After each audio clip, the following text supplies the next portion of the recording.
அனைவருக்கும் வணக்கம். நான் தான் உங்கள் ராஜ்குமார் சாமிக்கண்ணு. இன்றைய தினம் பற்றி எல்லாருக்குமே தெரியும், விநாயகர் சதுர்த்தி. விநாயகர் சதுர்த்தி உருவான கதையை பற்றி தான் நம்ம இன்றைக்கு வீடியோவில் நம்ம பார்க்க போகிறோம். வீடியோக்குள்ளே போகிறதுக்கு முன்னாடி இந்த சேனலை சப்ஸ்கிரைப் பண்ணாமல் இருந்தீங்கன்னா சப்ஸ்கிரைப் பண்ணுங்கள். அப்படியே பக்கத்தில் இருக்க பெல் ஐக்கான் பட்டனை ப்ரெஸ் பண்ணுங்கள். அப்போ தான் நான் போடுற வீடியோ எல்லாமே உங்களுக்கு சேரும். வாங்க வீடியோக்குள்ளே போகலாம். சிவபெருமான் ஒரு முறை வெளியே போயிருக்காரு. அந்த சமயத்தில் கைலாசத்தில் பார்வதி தேவி நீராடுவதற்காக ஆத்தங்கரைக்கு போகிறாங்க. அப்போ போக சொல்ல அவங்களுக்கு ஒரு காவலுக்கு ஆள் வேணுன்றதுனால நந்திவர்மனை காவல்காரனா அந்த இடத்துல உட்கார வைக்கிறாங்க. அதுக்கப்புறம் பார்த்தீங்கன்னா இவங்களும் வழக்கம் போல் அவங்க நீராடுவதற்காக ஆற்றங்கரைக்கு போயிடறாங்க. போனதுக்கப்புறம் என்ன ஆகுதுன்னா, சிவபெருமான் வெளியே போயிட்டு திரும்பி அவர் இடத்துக்கு வராரு. அப்போது வரும்போது பார்த்தீங்கன்னா அங்கே நந்திவர்மன் காவலுக்கு இருக்காங்க.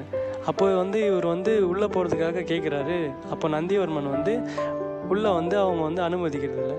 சிவபெருமான் என்ன சொல்கிறாங்கன்னா, நான் எனக்கு பார்வதி தேவி என்னுடைய துணைவி, அதனால் நான் போவேன், என்னை எதுவும் சொல்ல மாட்டாங்க அப்படின்றதுனால அவங்க சொல்லிவிட்டு உள்ளே போயிடுறாங்க. உள்ளே போனதுக்கப்புறம் பார்வதி தேவி பார்த்துட்டு பயந்து போகிறாங்க. எப்படி நீங்கள் உள்ளே வந்தீங்க, காவலர் அங்கே இருக்காங்களே, அப்படி இருக்க சொல்ல எப்படி உள்ளே வந்தீங்க அப்படின்னு சொல்லிட்டு அவங்கள கேட்குறாங்க. கேட்டதுக்கு அவங்க சிவபெருமான் சொல்கிறாங்க, நான் என்னுடைய துணைவி, அவங்க எதுவும் சொல்ல மாட்டாங்க சொன்னீங்கன்னா அவங்க விட்டாங்க, அதனால தான் நான் வந்துட்டேன் அப்படின்னு சொல்லிட்டு சிவபெருமான் சொல்கிறாங்க. அப்புறம் உள்ளுக்குள்ளே ஒரு கோவம்.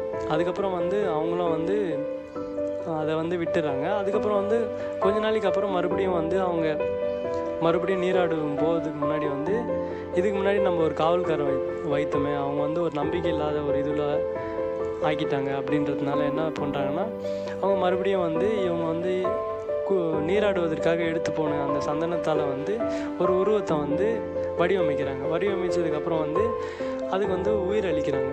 உயிர் அளித்ததுக்கப்புறம் அதுக்கு ஒரு பேர் சொல்கிறாங்க. அதான் பார்த்தீங்கன்னா விநாயகர்னு சொல்லிட்டு. அவங்கள காவல்காரனாக அந்த இடத்துல நிற்க வச்சுட்டு இவங்க போய் நீராடுவதற்காக இவங்க போயிடுறாங்க. போனதுக்கப்புறம் பார்த்திங்கன்னா அதே மாதிரி சிவபெருமான் வராரு. வந்ததுக்கப்புறம் சிவபெருமான் சொல்கிறாரு, நான் பார்வதி தேவி என்னோடய துணைவி, நான் உள்ளே போகணும் அப்படின்னு சொல்லிட்டு சொல்கிறாரு. அப்படி சொன்னதுக்கப்புறமா என்ன ஆகுதுன்னா, விநாயகர் உள்ளே விட மாட்டிருக்காரு.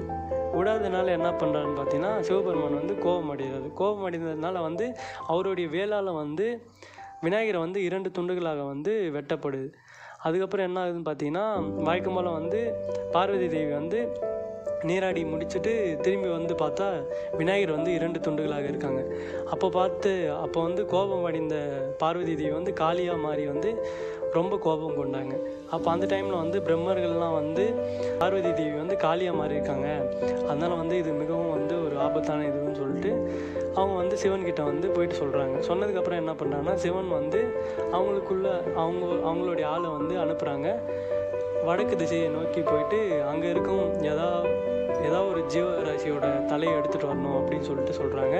அதுக்கப்புறம் அதே மாதிரியே போயிட்டு ஒரு ஜீவராசி, அதாவது யானையின் தலையை எடுத்துகிட்டு அந்த வெட்டப்பட்ட விநாயகருக்கு பொருத்தப்படுறாங்க. பொருத்தப்பட்டதுக்கப்புறம் என்ன ஆகுதுன்னா, அதுக்கு சிவபெருமான் உயிர் அளிக்கிறார். எல்லாம் பிரம்மன்லாம் சேர்ந்து எல்லாம் உயிர் அளிக்கிறாங்க. உயிர் அளித்ததுக்கப்புறம் என்ன ஆகுதுன்னா, அவங்க பார்வதி தேவி மிகவும் சந்தோஷப்படுறாங்க. அதுக்கப்புறம் என்ன ஆகுதுன்னு பார்த்தீங்கன்னா, இந்த இதுவும் அந்த டைம் பார்த்தீங்கன்னா சுக்ல பஞ்ச சதுர்த்தின்னு சொல்லிட்டு இருந்த நாள் அது. அதனால் அது என்னவா மாற்றுறாங்கன்னா, விநாயகர் சதுர்த்தியாக கொண்டாடப்படுறாங்க. இதுதான் விநாயகர் சதுர்த்தியோட கதை, உருவான கதை.